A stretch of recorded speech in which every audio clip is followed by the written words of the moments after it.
प्रथम किरण। रहनी क्या है? अपने आचरण की श्रेष्ठता के कारण ही मानव योनि सब में श्रेष्ठ मानी जाती है। स्वादिष्ट आहार, अच्छी नींद और भय से युक्त तो सभी प्राणी होते हैं, किंतु मनुष्य की विशेषता अपने उज्ज्वल चरित्र के कारण ही होती है। रहनी चरित्र का ही एक विस्तृत रूप है। चरित्र का संबंध मुख्यतः सामाजिक एवं धार्मिक आचरण की सत्यता से लिया जाता है, लेकिन श्री मुखवाणी में रहनी शब्द से तात्पर्य सामाजिक, धार्मिक एवं आध्यात्मिक, आत्मा एवं परब्रह्म संबंधी चरित्र से है। चरित्र की कीमत क्या है? इसके संबंध में अंग्रेजी में एक कहावत प्रसिद्ध है कि यदि धन चला गया तो कुछ नहीं गया, स्वास्थ्य चला गया तो कुछ गया, किंतु यदि चरित्र चला गया तो सब कुछ ही चला गया। If wealth is gone, nothing is gone. Health is gone, something is gone. But if character is gone, everything is gone. रहनी ही हमारे मानव तन का आभूषण है। हीरे मोतियों के आभूषण तो नष्ट हो जाते हैं और उनका प्रभाव भी केवल थोड़े समय के लिए ही होता है, किंतु रहनी मानव का वह आभूषण है जिसके कारण शरीर के नष्ट हो जाने के बाद भी युगों युगों तक दुनिया उसके यश का गुणगान करती रहती है। बिना रहने के न तो इस संसार में कोई सुखी रह सकता है और न ही जीव को जन्म मरण के चक्र से छुड़ाकर अखंड मुक्ति पा सकता है। वास्तव में बिना श्रेष्ठ रहने के मानव पशु के समान ही है। धर्म ग्रंथों एवं श्री मुखवाणी से रहने का ज्ञान प्राप्त करके भी यदि हम उसे व्यवहार में नहीं लाते हैं और केवल मुख से रहने की ऊंची ऊंची बातें ही करते रहें, तो इससे हमारी आत्मा कभी भी धनी का न तो सुख ले सकती है और न इस दुनिया में शांति ही पा सकती है। कहने का संबंध केवल शरीर तक ही सीमित रहता है और रहनी आत्मा को धनी के चरणों का सुख देती है। कदी केनी कही मुख से बिन रहनी न होवे का, रहनी रू पहुंचा भी कहनी लग रही चा। जब हमारे दिल में एकमात्र पूर्ण ब्रह्मा सच्चिदानंद के सिवाय अन्य कोई भी दुनिया की चीज न हो, तभी हम वास्तविक रहनी पर चलने वाले माने जाएंगे। जब तक हमारे दिल में इस 14 लोक की किसी भी चीज के प्रति अनुचित आकर्षण है, तब तक हम रहने की कसौटी पर खरा नहीं उतर सकते। अब समय आया रहनीय का, रूह फैल को चाहे। जो होवे असल अर्ज की, सो फैल ले हाल देखाए। अब रहने का समय आ गया है। अब मेरी आत्मा कहनी कथनी छोड़कर रहने के अनुसार आचरण करना चाहती है। जो निश्चित रूप से परमधाम की आत्मा होगी, वह करनी आचरण करके पूर्ण रहने में आ जाएगी। कहनी कही सब रात में, आया फैल हाल का रोज। हक अर्स नजर में लेके उड़ाए देओ दुनी बोझ। माया की फरामोशी होने से अज्ञानता की स्थिति में ही कथनी कही जाती है। अब जागृत बुद्धि के तारतम ज्ञान से उजाला सवेरा हो जाने से करनी और रहने का समय आ गया है। अब इस दुनिया के प्रपंचों को छोड़कर अपनी आत्मा की नजरों में एकमात्र धाम धनी को ही बसाना है, तभी हम रहने की शुद्ध स्थिति में पहुंच सकेंगे। जब दो हैं तो कहनी और एक हैं तो रहनी, अर्थात जब हमारे दिल में इस दुनिया की तथा मेरा, मैं खुदी, स्वयं को कुछ मानना तथा माया के सुख की चाहना है, तब तक हम कभी भी रहने की स्थिति में नहीं आ सकते हैं। वह केवल हमारी वाणी का ही विषय रह जाती है। जब हमारे दिल से ये दोनों चीजें निकल जाएंगी, तभी हमारी रहने की शुद्ध अवस्था होगी और उस समय हमारे दिल में केवल धनी के चरण होंगे। सर्वगुण संपन्न पूर्णातिपूर्ण तो एकमात्र पूर्ण ब्रह्म सच्चिदानंद श्री राज जी हैं। इस काल माया के संसार में हमारे गुण, अंग, इंद्रिय सभी माया के हैं। अतः बहुत प्रयास करने के बाद भी माया के अंदर भूले हो जाना स्वाभाविक है। यद्यपि हमारा यह पूर्ण प्रयास होना चाहिए कि हमसे रहनी संबंधी कोई भी भूल न होने पाए। रहनी की बहुत ऊंची अवस्था में पहुंच जाने पर भी कभी उस पर अभिमान नहीं करना चाहिए। हमारा दिल उस सागर के समान अथाह गहरा होना चाहिए जिसमें हजारों लाखों गंदे नाले गिरते रहते हैं, किंतु सागर के जल में कोई भी विकार नहीं पैदा होता, बल्कि वह सबका शरणदायक बना रहता है। अपने संपर्क में आने वाले पापी से, पापी व्यक्ति से भी घृणा नहीं करनी चाहिए, बल्कि उसे स्नेह देकर उसके अवगुणों को दूर करने का प्रयास करना चाहिए।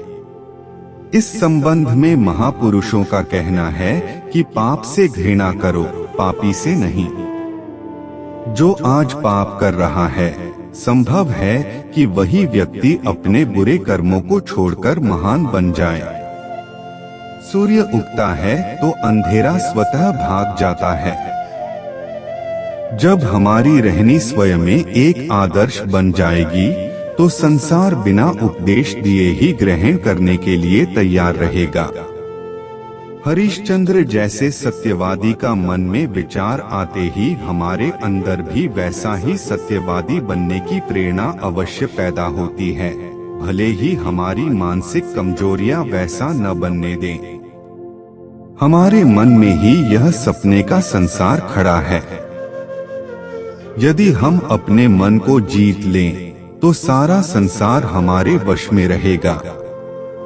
हमें इस संसार में जो भी असफलताएं, दुख, अपमान मिलता है, उसके मूल में हमारे अंदर के विकार ही होते हैं। इसलिए कहा गया है, मन के हारे हारिए, मन के जीते जीत। मन ही देवे सत साहेबी, मन ही करे फजीत। जलता हुआ दीपक ही दूसरे न जले हुए दीपक को जला सकता है। जब हम स्वयं रहने की कसौटी पर खरे उतरेंगे, तभी हमारे वचनों का दूसरों पर प्रभाव पड़ेगा। किंतु हमारी रहनी तभी साफ सुथरी मानी जाएगी जब हमारे दिल में एक धाम धनी के अतिरिक्त इस माया की कोई भी चीज न बसी हो। सोई मोमिन जानियो जो उड़ावे 14 तबक, एक अर्श के साहेब बिना और करे सब तरक। आज दिन तक इस दुनिया के लोगों को परब्रह्म के धाम, स्वरूप और लीला का पता नहीं था। श्री मुखवाणी कुलजम स्वरूप द्वारा धाम धनी अपने निज स्वरूप तथा अखंड परम धाम की पहचान हो जाने के बाद भी यदि हम रात अज्ञानता में भटकने की तरह केवल कहते ही रहें, तो इससे कुछ भी लाभ नहीं होगा। कहनी सुननी गई रात में, आया रहनी का दिन। बिन रहनी कहनी कछुए नहीं, होए जाहिर बका अरस्तन। ब्रह्म सृष्टियों की रहनी इस दुनिया के लोगों से अलग ही होती है, क्योंकि जहाँ दुनिया के जीवों की उत्पत्ति अंधेरे, निराकार से होती है, वहीं परमधाम की आत्माएं साक्षात पूर्ण ब्रह्मा के नूरमयी तन होती हैं। अपनी जुदाई दुनी से किया चाहिए जहूर। दो एक राह क्यों चलें, वह अंधेरी एह नूर। धाम धनी श्री प्राणनाथ जी ने अपनी वाणी में हमें सचेत किया है कि इस दुनिया के प्रति तुम अंधे, गूंगे और बहरे बन जाओ। अर्थात यदि कोई कुछ भी करता है तो उसके प्रति ध्यान न दो।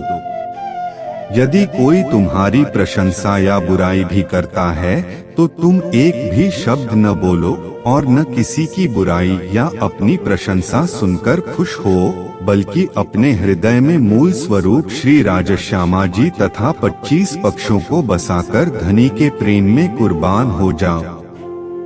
श्री महामती कहे पीछे न देखिए, नहीं किसी की परवाह। एक धाम हृदय में लेके उड़ाए दे अरवा।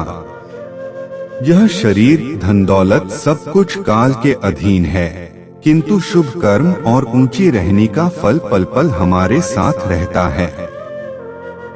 बड़े बड़े धर्मात्मा महापुरुषों के शरीर तो नष्ट हो गए हैं, किंतु उनकी उज्ज्वल रहने के कारण ही सारा संसार उनको याद करता है।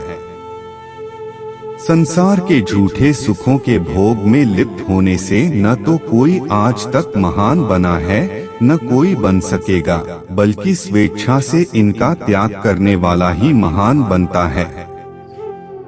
सेठ लक्ष्मण दास को यदि महामती की शोभा मिली तो उनके सर्वस्व त्याग, अटल ईमान एवं सच्चाई के कारण। इन्हीं गुणों ने छत्रसाल जी को महाराजा छत्रसाल और अमीरुल मोमिन की भी शोभा दिलवाई। सोने में सुगंधी की तरह महान रहने वाले होते हुए भी श्री देवकरण जी ने सुंदर साथ के बीच झाड़ू लगाने जैसी छोटी से छोटी सेवा करने में भी कभी संकोच नहीं किया। यह है ब्रह्म सृष्टियों की रहनी, जिस पर दुनिया के जीव अच्छी तरह चल नहीं सकते।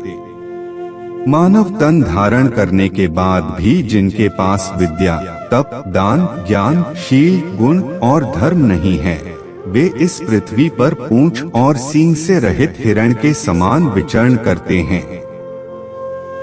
येषा न विद्या न तपो न दान, ज्ञान न शील न गुणो न धर्म, ते मर्त्यलोके भुवि भारभूता, मनुष्य रूपेण मृगाः चरन्ति। रहने के बिना कोई मानव अपने को कभी ऊपर उठा ही नहीं सकता। इस संबंध में बाइबल कहती है, 1000 अधर्मी पुत्रों की अपेक्षा एक भक्त पुत्र अच्छा है।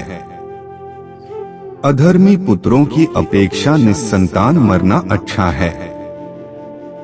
Do not trust in their survival or rely on their numbers, for one can be better than 1,000.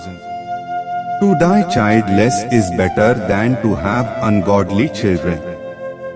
रहने के बिना हमारी आध्यात्मिक मंजिल अधूरी ही रह जाएगी। यह पहली किरण संपूर्ण हुई। प्रेम प्रणाम जी सुंदर साथ जी। अगला भाग हम अगले एपिसोड में सुनेंगे। प्रणाम जी।